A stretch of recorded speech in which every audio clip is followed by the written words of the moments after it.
Hey guys, this is 5280 Brews and Barbecue. I'm Robert Grumman. Thanks for joining. Today we're going to be going over offset smoker management. Step one of the most important thing that you could do is make sure that you have a good base of coal. Do not skimp on the coal. I repeat, do not skimp on the coal. Now me, I have a cheaper offset smoker that I went ahead, purchased off of Facebook Marketplace, and I went ahead and just renovated the thing, turned it over because it was super rusty. I didn't see anything wrong with it. If you want to see that video, there's a link in the description up above. Otherwise, because of the fact that my offset smoker is a little bit cheaper and it was a $200 smoker from Home Depot, it doesn't have the thickest gauge steel, meaning that it's probably going to lose heat a little bit quicker than others, so I can't rely on firewood for the heat as much as maybe some other people can with the larger, thicker gauge steel smokers. Whether you have an expensive smoker or a cheap smoker, the best thing that you can do though is to make sure that you start out with a really good pile of coal. The best method that you can do for this is going to be using a chimney, and all I use is just a little bit of paper basically from the charcoal bag to go ahead and get things started. It takes about 20 to 30 minutes to let all the charcoal heat up all the way, and you know it's done when you actually start seeing the white ash on top of your chimney. Once you see that the coals on top of the chimney are starting to produce a white ash, that's how you know your chimney is ready and your charcoal's ready, and you can go ahead and dump it into your offset smoker. Now every smoker is going to be a little bit different. Some smokers you may need to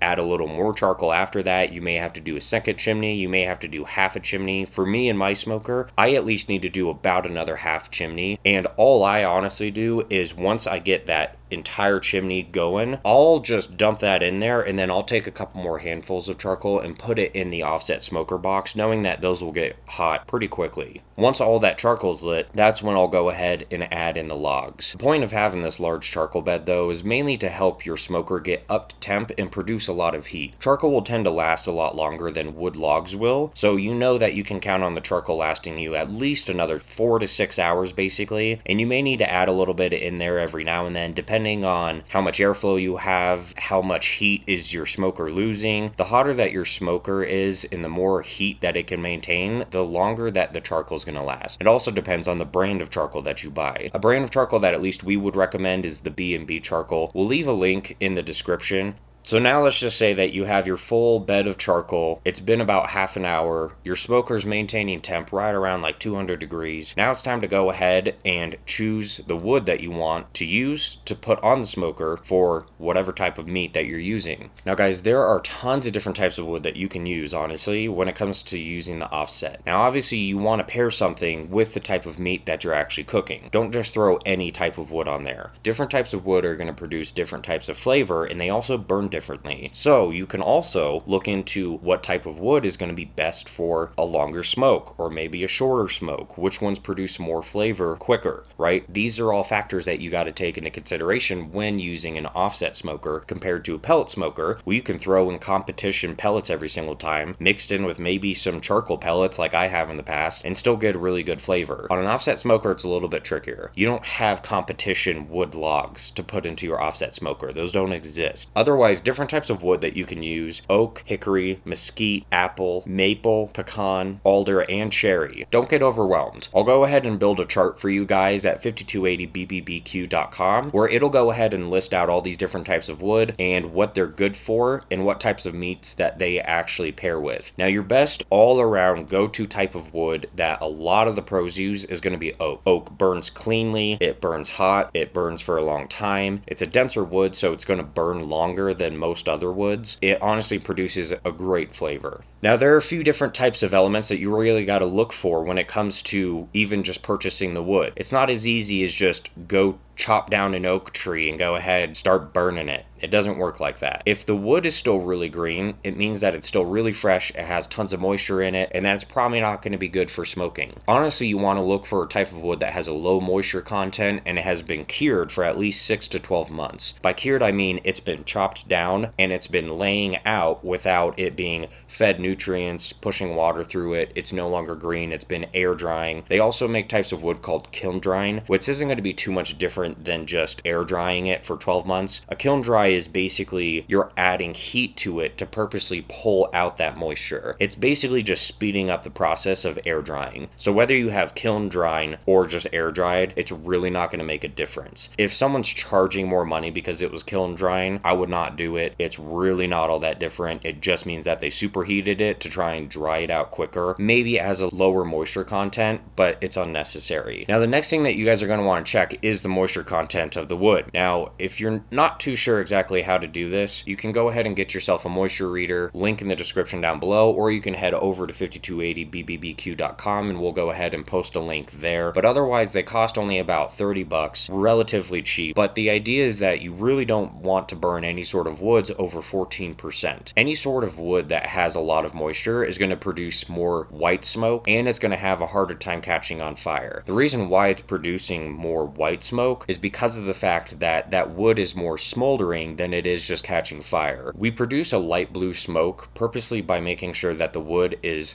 100% combusted and on fire. If a log is just smoldering or it's kind of on fire because it's trying to get rid of a lot of moisture, that's when it starts to produce the white smoke.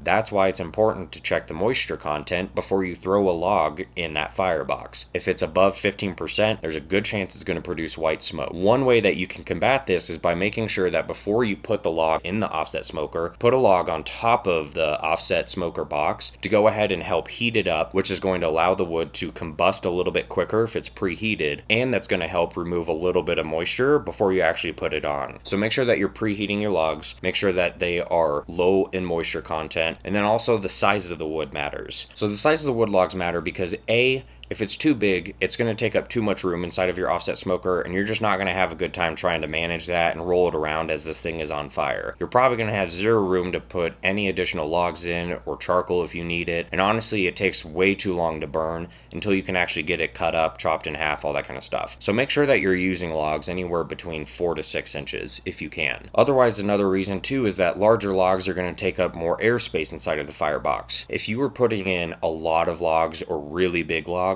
that's going to consume more space inside of your firebox, meaning that there's less room for air, which is going to choke out your fire and start to produce white smoke. So smaller logs at a greater portion is going to be your best bet. Usually I'm throwing on a new log every 30 to 60 minutes, and at least with my smoker and the charcoal that I'm currently using, I do have to throw in a handful of charcoal along with a wood log every now and then. A wood log every 30 to 60 minutes and a handful of charcoal maybe every 3 hours or so. So the third step to actually managing one of these offset smokers, you have a good charcoal bed down, you've chosen the type of wood that you want, and you've preheated it. Now the goal first is to go ahead and almost preheat the smoker. What I mean by this is there's a lot of metal on an offset smoker, and all of that needs to be up the temp in order to really maintain heat. The best thing that you can do is once you have your charcoal bed started and you've thrown on a couple of logs, get your smoker up to 275 and hold it at 275 for at least 20 to 30 minutes to make sure that your entire smoker is really heated up. Now the reason why we want to get it up to 275 is also because of the fact that the second that you put any sort of large amount of meat in there, whether it's ribs, pork, brisket,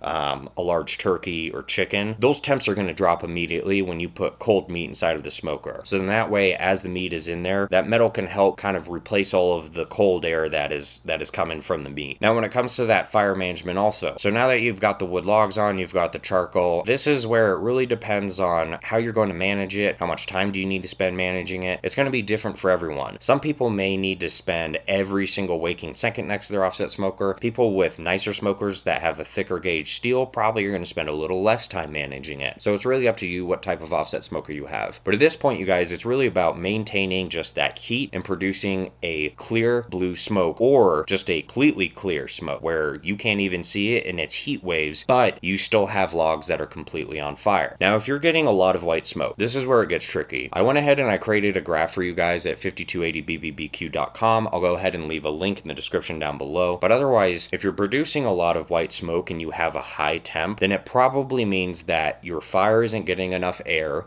so those logs are just smoldering, and maybe they have too much moisture. So you should really open up all the doors, make sure all of the logs are completely on fire, yet you have full combustion, and that you have enough airflow moving through your smoker. Now, if you have a pull drawer like my smoker, then you can just open up the door a crack, and maybe that'll actually get the white smoke to stop, but you still have to deal with the high heat. The best thing that you can do is actually push all of your charcoal and your wood into one corner of your firebox or up against one wall. So in that way you kind of smother a little bit of the fuel source, and that'll help drop your temps. Leave that door cracked open just a little bit to make sure that you still have a good airflow, and that should remove the white smoke. Now, if you have white smoke in low temps, that probably means that you are more than likely have too much wood in your firebox and maybe not enough charcoal. Now, it's going to depend really again on how nice your smoker is. If you need more charcoal, if you need more wood, go ahead and add a little bit more. And my recommendation would be, if you're still getting that white smoke, open up all the vents, open up the door. If you have a slide, just crack the slide open a little bit. If you have a door on the end of your offset smoker, just open it up a bit. Make sure your exhaust is all the way open, and just let the fire breathe, so then that way everything can fully combust.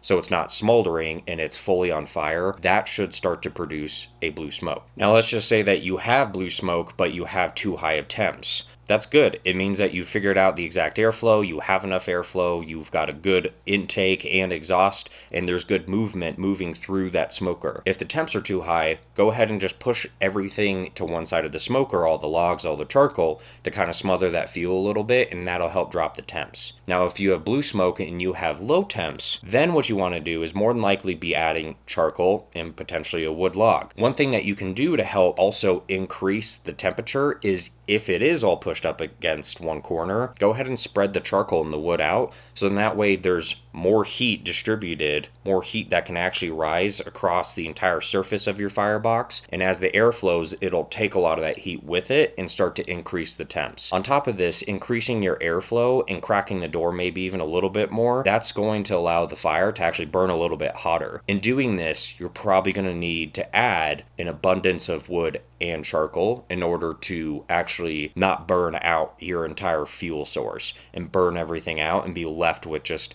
an empty box at low temps. All right, so let's just say now, you guys, you've mastered the offset smoker. You've figured it out. You now know that you can produce light blue smoke pretty easily with just a little bit of airflow, managing adding small amounts of charcoal and wood and leaving the exhaust wide open, and you've figured out your smoker. Congratulations. You did one of the hardest parts of actually owning an offset smoker. Now the next thing is you've pulled your meat. Now what do you do with the rest of the fire and all the charcoal, the hot charcoal that's sitting inside of your offset smoker? Some people would say, go ahead and close everything down, button up the hatches, and go ahead and let this thing burn out. Wrong. Do not do that. That is going to end up just producing tons of bad smoke that now your smoker's absorbing, including all of the grates that your future barbecue is going to be resting on, and you will end up tasting some of those flavors. Then on top of this, you now have to deal with a bunch of half-burnt logs, half-burnt charcoal inside of your offset smoker that you have to clean later. Maybe that doesn't sound like the biggest deal, but trust me, there's easier ways. Do the complete opposite. Actually open up all the doors, all the vents, and let your fire completely burn out until it's 100% out, and reduce everything to ashes. This will help reduce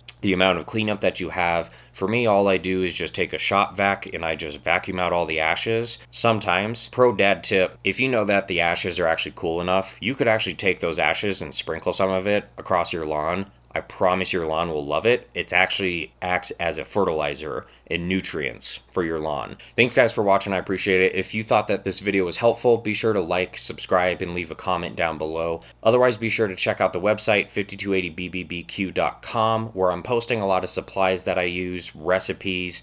Otherwise, I'll see you guys in the next episode. Peace.